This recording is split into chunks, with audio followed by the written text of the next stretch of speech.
Dans le chemin de la destinée, il t'emmène coudée après coudée, niveau après niveau, de gloire en gloire, de gloire en gloire. Donc ne t'arrête jamais à un niveau de gloire. Il y en a toujours d'autres que tu n'as pas encore atteint. Donc ce mois d'août, c'était un mois merveilleux parce que Dieu parle de la prière. Or, quand Dieu parle de la prière, il va te rendre fort. Quoi?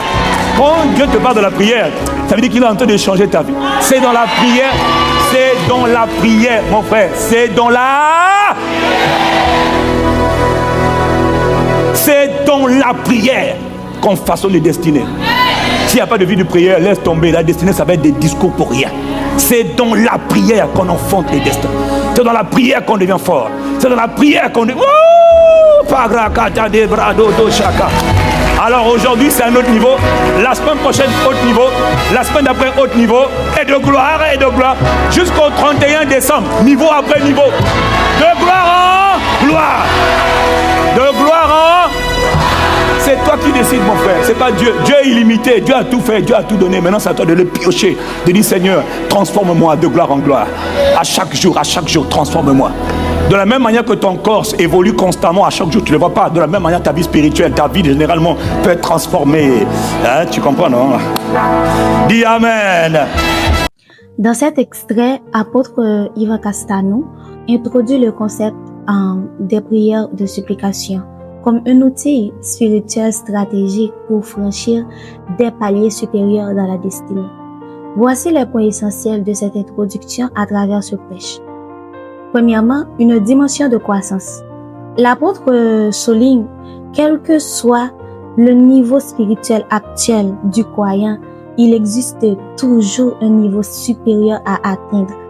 La vie chrétienne est décrite comme une marche constante de gloire en gloire. Deuxièmement, la prière comme fondement. Il insiste sur le fait que la destinée ne peut se construire sans une vie de prière disciplinée et intense. Car, selon lui, la supplication est présentée ici, non pas comme une option, mais comme un moteur nécessaire pour manifester les promesses de Dieu.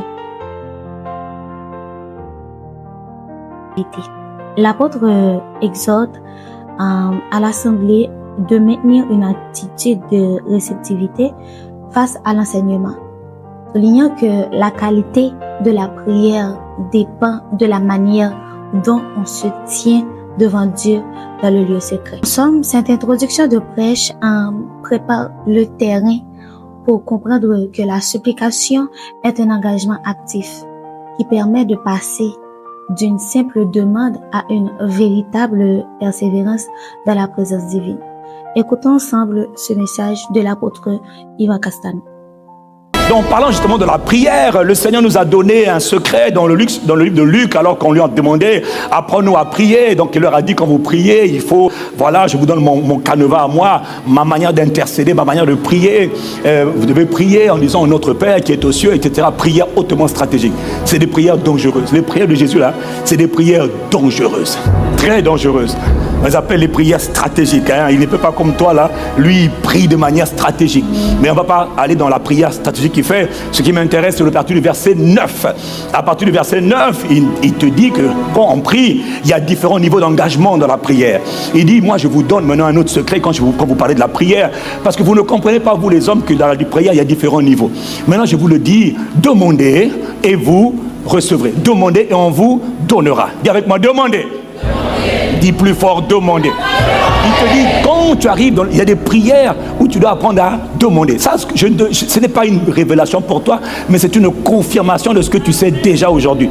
Mais Dieu va te montrer qu'il peut encore te tirer. Est-ce que je peux continuer? Donc, demandez, vous allez recevoir. Chercher, il y a une autre dimension qu'on a déjà vue, qu'on appelle la dimension du chercher. Hein? Où je cherche et là, on va trouver. Cherchez et vous allez trouver. Parce qu'il y a des choses que quand tu demandes, tu n'obtiens pas. Il y a des choses que quand tu demandes à Dieu dans la prière, ça ne marche pas. Ce n'est pas que Dieu n'est pas vivant. Ce n'est pas que Dieu n'est pas tout puissant. Dieu est tout puissant, mais Dieu veut t'emmener à un autre niveau. Maintenant, il te dit, cherche, cherche, cherche encore. Et quand tu as atteint la dimension du chercher et que tu n'as toujours pas trouvé, alors que tu es dans la dimension du chercher, Dieu dit, il y a encore une autre dimension, celle du frapper. Et là, il faut faire attention, mon frère. Il te dit, maintenant, va plus loin. Il te dit, il y a 3 dimensions. Le demander, le chercher et le frappé. Dans la vie de chacun d'entre nous, il y a des sujets, il y a des grâces, il y a des bénédictions, il y a des percées, il y a des résultats que nous n'aurons pas en demandant, que nous n'aurons pas en cherchant. Il y a des choses qu'on va avoir en cherchant, c'est vrai, mais il y a des choses que tu n'auras pas en cherchant. Il y a une autre dimension, il y a un autre niveau ultime qu'on appelle la dimension du frappé. Et dans la dimension du frappé, Dieu appelle son peuple à se tenir dans la dimension du frappé. Quelqu'un dit Amen et je continue. Parce que c'est ceux qui frappent, c'est à ceux qui frappent qu'on ouvre la porte. Oh, il y a des portes de prison, il y a des portes de captivité, il y a toutes sortes de portes de blocage, d'infirmité, de maladie, où Dieu dit, il y a des dimensions où tu ne dois pas demander, tu ne dois pas chercher, mais tu dois apprendre à frapper, frapper devant le Père. En parenthèse, juste après, il t'explique qu'en fait, en vérité, dans la vie de prière du juste, on doit demander en vérité, on doit demander Dieu. Dis Amen. Voilà, et on doit demander l'Esprit Saint. Il t'explique après, juste après il t'explique. Il dit, si méchant comme vous êtes, vous savez donner de bonnes choses à vos enfants, combien à plus forte raison le Père ne donnera-t-il pas le Saint-Esprit à ceux qui le lui demandent? Donc dans la vie de l'Esprit, il y a des dimensions avec le Saint-Esprit qu'on appelle les dimensions du demander. C'est comme l'Esprit au niveau des jambes, tu comprends, non? Voilà. Et puis il y a des dimensions avec l'Esprit où il va relâcher l'Esprit, il va libérer une plus grande grâce de l'Esprit. C'est comme l'Esprit au niveau du bassin, tu vois. Et puis il y a des dimensions avec l'Esprit où tu vas demander, frapper, frapper. Et là tu vas recevoir la plénitude. Mais alors la plénitude, mon frère, là tu deviens comme Jésus, un Dieu sur terre, mon gars. Donc tous nos besoins sont cachés dans la personne de l'Esprit. Acclame Dieu et c'est tout. L'apôtre Ivan Castano souligne que la prière n'est pas monolithique, c'est-à-dire il existe différents niveaux d'engagement. Et le passage de Luc 11, verset 9 révèle une progression stratégique. Demander, chercher et enfin frapper. D'où vient la nécessité de l'engagement actif? Il est précisé que certaines réalités spirituelles ne s'obtiennent pas par une simple demande passive. Le croyant est appelé à passer une dimension où il cherche activement ce que Dieu a prévu pour lui. Le message insiste sur le fait que la supplication est un acte de persévérance. Il existe des situations, des blocages ou des défis qui exigent que l'on frappe avec insistance. Car ce n'est qu'à travers cette persévérance que l'on obtient les résultats transformateurs de sa destinée. Est-ce que je peux continuer? Donc dans la vie, il y a des choses que tu n'obtiendras pas sans frapper. Et quand on parle de la puissance de la supplication, on est en train de parler de l'importance de savoir frapper, de savoir supplier, de savoir insister, de savoir persévérer. Est-ce que je peux continuer? Mon frère, ma soeur, il y a des enfants frappés. Il faut que dans ta vie, tu aies des témoignages. Dans ta vie, mon frère, ma soeur, tu dois avoir des témoignages. Il faut que quand on parle de ton histoire, toi-même, tu dois t'arrêter un jour pour dire aux gens, ah, non, Dieu est bon, quoi. Ma vie était un enfer. J'ai galéré, j'ai souffert, aïe, aïe, aïe. Mais j'ai eu un enfant frappé. J'ai eu un mariage frappé. J'ai eu un travail frappé. Oh, mais est-ce que je parle à quelqu'un? J'ai eu une affaire qui était frappée. Mon entreprise a été frappée. C'est quoi une entreprise frappée? Une affaire qui est frappée, mon frère, c'est une affaire qui va de gloire en gloire. C'est-à-dire, génération après génération, ton entreprise demeure. Un mariage frappé, c'est comme pasteur Yves et pasteur Mode. C'est comme pasteur Yves et pasteur Abi, la plus belle merveille du monde. Frère, mon frère, ma soeur, 28 ans ensemble, 26 ans de mariage et de lune de miel, ça c'est plus que frappé, c'est très frappé. Parce que, frère, donc les choses frappées, c'est des choses. Les choses frappées, c'est des choses qu'on ne peut pas avoir naturellement. Est-ce que je peux continuer? Il y en a pour qui le mariage n'est pas un problème. Parce qu'en fonction de ton territoire, de ta famille, ce n'est pas un problème. Mais mon frère, le mariage chez d'autres, c'est compliqué. Ce que toi tu appelles simple, chez d'autres, c'est compliqué. Ce que tu appelles compliqué chez d'autres, oh, c'est très simple. Hein? Je voulais avoir un enfant. Oh, pou, pou, pou, premier jour. Oh, lune de miel. Pou, pou, pou, pou. Oh, 9 mois après le mariage, elle a déjà l'enfant. Ouh, quelle grâce. Mon ami, chez d'autres, là-bas, ça fait 12 mois. 12 ans. 20 ans. 15 ans.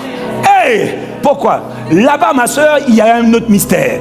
Si tu ne l'as pas encore obtenu, je vais t'expliquer comment on fait par la grâce de Dieu pour aller obtenir des résultats frappés. Tu connais Anne, hein? Parce que faut pas te décourager. Non, mais dis amen, ne te décourage pas. Quel que soit là où la vie t'a déposé, il y a des choses frappées que tu peux obtenir. Donc, Dieu vient t'expliquer le mystère des grâces frappées. Anne demandait un enfant, elle était stérile, puis elle a eu un enfant bien frappé. Après des années de stérilité, elle a eu un Samuel. Mon ami, il y a enfant, puis il y a enfant. Il y a un enfant qu'on appelle Samuel qui était un grand leader, un homme d'impact, un homme de grandeur. Quand la maman voit l'enfant, elle dit, hé, l'enfant là, je l'ai attendu pendant des années. Pénina, tu t'es moqué de moi. Toi, tu as 5 enfants, 10 enfants. Moi, j'en ai seulement un, mais mon petit là, le gars, il domine. Le gars, il règne. Le gars, il commande. Le gars, il est loin. Le gars, il est plein d'esprit. On l'appelle Samuel. Hé, Samuel. Et tu dis la vie de Samuel. Mon frère, si tu as un enfant comme celui-là, un seul, ça suffit. Hé, Samuel, le plus grand prophète après Moïse et avant Jésus, Samuel, c'était un enfant frappé. Un enfant frappé. Un a dû aller frapper. Un a dû frapper. Elle a dit, Père, non, cette affaire, ça doit s'arrêter. Oh Père, Abba Père, éternel, éternel. Oh, je frappe. Que Dieu t'accorde dans cette saison, avant la fin de cette année, des grâces frappées dans le nom de Jésus-Christ. Que Dieu t'accorde des grâces frappées. Oh. Aïe. Des grâces frappées. Hey. Les grâces frappées, on ne les perd pas. Jamais. Aucun ennemi ne peut voler une grâce qui a été frappée. Refusez de vous inquiéter. Est-ce que quelqu'un a des soucis ici? Est-ce que quelqu'un a des soucis? Baisse ta main, tu es déjà disqualifié aux yeux de Dieu, mais que Dieu te réhabilite. Il dit non. Ça veut dire, n'ayez pas de soucis. Ne t'inquiète de rien. Refuse de t'inquiéter. Tu as des soucis, rejette-les. Combat les soucis comme tu combats le péché. Combat les soucis comme tu combats le péché. Combat les soucis comme tu combats le diable. Ne laisse pas Satan entrer dans ta maison. De la même manière, ne laisse pas les soucis demeurer dans ton cœur. C'est pas moi qui dis, c'est Dieu qui parle. Si Dieu parle, toi tu dis Amen. Refuse de t'inquiéter. Refuse. Ne t'inquiète de rien. Ainsi dit le Très-Haut à son église, à son enfant, à son peuple. Quel que soit ton âge, ta situation, ta position, tes challenges, refuse de t'inquiéter. Dis Amen. Mais, dis avec moi, mais, parce qu'il te donne pourquoi tu dois refuser de t'inquiéter. Refuse l'inquiétude, les soucis, la tristesse. Oh non, mais comment quelqu'un peut avoir le Saint-Esprit au pied triste? C'est-à-dire, c'est comme si tu dis Jésus au pied le diable. Non, mais c'est incompatible. Comment ça? Est-ce qu'on peut aller plus loin? Dis avec moi, mais. Ne subissez pas l'inquiétude. Le message souligne que l'inquiétude ne doit pas être un état passif. Tout comme on combat le péché, il est impératif de combattre activement les soucis par la prière. La supplication est la méthode stratégique pour transformer une inquiétude en un sujet de victoire.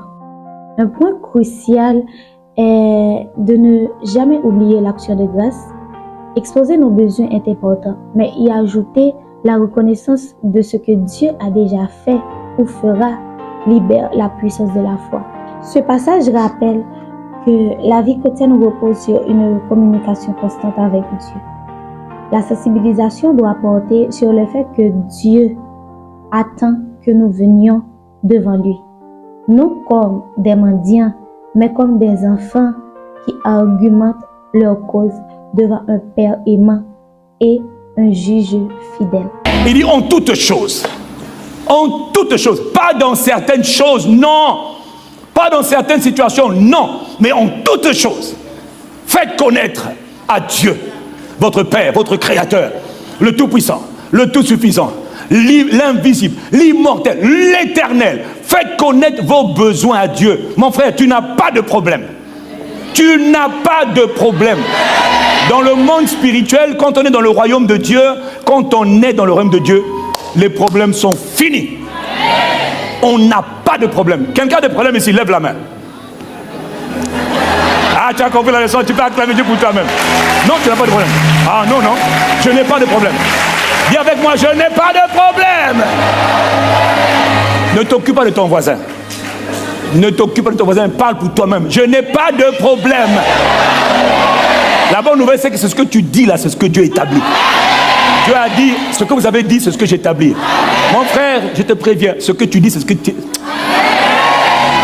On vient à l'église, on est nombreux, hein, mais quand on vient à l'église, chacun pour soi.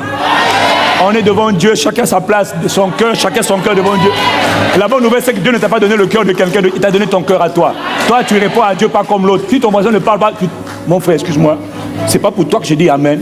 C'est ma propre vie qui est en jeu. moi je n'ai pas de problème. Mais qu'est-ce que j'ai? Tu as des besoins. Dans le royaume de Dieu, quand on est de nouveau, on n'a que des besoins. On n'a que des besoins. Est-ce que quelqu'un a des besoins ici? Lève ta main. Moi j'en ai beaucoup. Nous avons tous des besoins. J'ai des besoins. Tu as des besoins. Dis Amen. Il dit en toutes choses, faites connaître vos besoins à Dieu.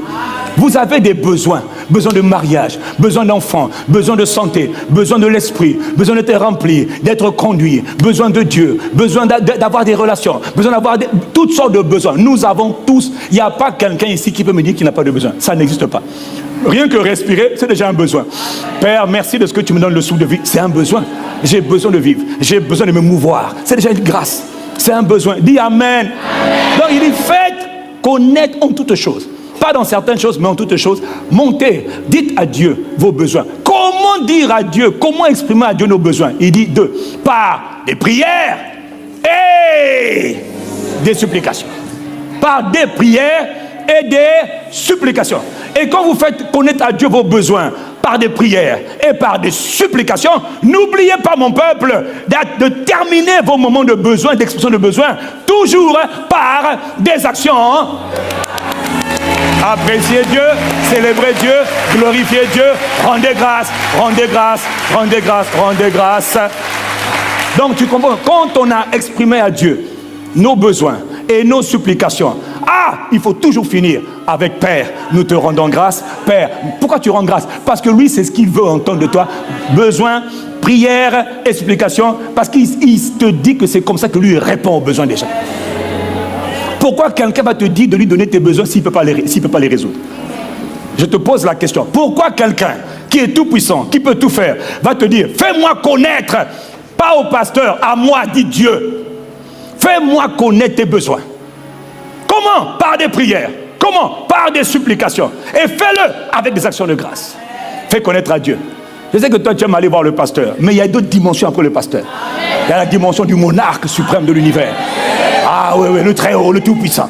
Et c'est lui qui te parle. Mon frère, est-ce que je peux continuer? Il n'y a pas quelqu'un qui a marqué l'histoire. Il n'y a pas quelqu'un qui va dire j'ai accompli ma destinée. Il n'y a pas quelqu'un qui va dire j'ai fait des exploits avec Dieu sur la terre sans qu'il ait compris la puissance de la prière et de la supplication. Ça n'existe pas. Et la supplication, c'est la fondation de l'intercession. Pourquoi le pasteur veut qu'on parle de la supplication? Parce que tu ne peux pas dire je vais intercéder. Jamais. Ça n'existe pas. Tu ne peux pas engager l'intercession stratégique sans comprendre la loi et le principe, le mystère de la supplication. C'est impossible. Est-ce que je peux continuer? Est-ce que je peux continuer? Tous les hommes qui ont marqué l'histoire, Jacob, Jébet, David, Esther, Salomon, tous les gens que Dieu a transformés, tous les gens qui ont marché dans une dimension de gloire en gloire, personne ne vit la transformation de gloire en gloire s'il n'a pas compris la puissance et le mystère liés dans la supplication. Est-ce qu'on peut continuer? Voilà pourquoi dans Éphésiens 6, alors que Paul nous décrit comment le monde est un monde dangereux, comment le monde est un monde mystérieux, comment le monde est un monde des ténèbres, nous n'avons pas à lutter contre la chair et le sang, mais contre les dominations, contre les autorités, contre les princes de ce monde de ténèbres, contre les esprits, les puissants de méchanceté qui opèrent dans les lieux célestes. Voilà pourquoi prenez toutes les armes de Dieu. Non. Après avoir expliqué toutes ces choses, comment le monde est un endroit dangereux, il leur dit, vous, Éphésiens 6, 18, vous, faites en tout temps. En tout temps. Faites en tout temps. Dis avec moi, en tout temps. Je ne t'ai pas entendu. Je ne t'ai pas entendu. Faites en tout temps. N'oublie jamais le par le Saint-Esprit. C'est toujours par. C'est toujours par. Faites en tout temps.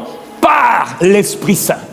Toutes sortes de prières et toutes sortes de supplications. Il y a toutes sortes de prières. Aïe, aïe, aïe, aïe, aïe. Toutes sortes de prières. Prières en langue, prières d'action de grâce, prières de requête, prières de décret, prières de combat, prières d'intercession. Toutes sortes de prières. Faites-les, mais faites-les sous la direction d'une personne qu'on appelle l'Esprit qui habite en vous. Est-ce que je peux continuer? Et il y a toutes sortes de supplications. Il n'y en a pas qu'une seule. Il y a toutes sortes de... Et la seule personne qui peut te faire naviguer en fonction des besoins, en fonction des circonstances, en fonction des moments, des saisons, des territoires où tu es, la seule personne qui a été mandatée par le ciel pour t'aider à naviguer dans toutes ces saisons troublées s'appelle le Saint-Esprit. Et il dit, et c'est par lui, en communion avec lui, dans la relation et l'amitié profonde avec lui, que il va t'apprendre à faire monter les prières, tantôt à combattre tes prières et des supplications. Dis amen et je continue. Veillez-y avec une entière persévérance. Donc ne vous relâchez surtout pas. Ne vous découragez surtout pas. Ne vous fatiguez surtout pas. Dis amen et je continue. Dis amen et je continue. Mon frère, la supplication est un puissant mystère. Il y a une grâce terrible dans le fait de savoir offrir à Dieu des prières de supplication. Jacob, le peuple nous l'a expliqué. Jacob, Genèse 32, on voit Jacob. Jacob, alors il veut voir sa vie transformée. Il veut que sa vie change. Il veut que sa vie atteigne une nouvelle dimension de gloire. Il veut être métamorphosé. Moi, Jacob, j'ai des challenges. D'ailleurs, même mon nom même est un problème. Je veux que mon identité spirituelle change. Que dans le monde des esprits, ma vie change. Dieu dit Jacob. Mais donnez Genèse 32, vous aussi, oh miséricorde. Suivez l'esprit, suivez l'esprit. La Bible dit Jacob demeura seul. Mon frère, à l'église, n'oublie pas, à l'église on vient, on exerce, on enseigne, on exhorte et on t'apprend à exercer. Mais le vrai exercice, c'est pas à l'église, c'est à la maison. Le vrai travail, c'est pas à l'église. Ici, c'est comme à l'école. À l'école, on te donne les cours et à la maison, tu fais les exercices. Et le lendemain matin, tu reviens voir le prof. Prof, j'ai fait ça là. Dis-moi amen. Donc ici, on te donne les armes, les outils. À la maison, tu pratiques. Il y a des grâces frappées que tu n'auras jamais dans l'assemblée. Ça n'existe pas. Oui, bien sûr, toi tu t'appuies sur le pasteur pour parler, c'est vrai. Il y a des grâces qui vont être relâchées quand le pasteur a parlé, prié, c'est vrai. Mais il y a des grâces qui ne seront pas relâchées quand le pasteur a parlé et a prié. Il y a des grâces qui vont sortir de toi-même. Il y a des grâces qui doivent sortir de toi. Il y a des choses que Dieu va faire par son serviteur, gloire à Dieu. Mais il y a des choses que Dieu ne fera pas par son serviteur. Il attend que toi-même tu viennes devant lui. Que toi tu te tiennes dans sa présence. Jacob demeura seul. Et s'il te plaît, c'était la nuit. On appelle ça nuit de prière improvisée. Le genre de nuit de prière que tu n'as pas cherché.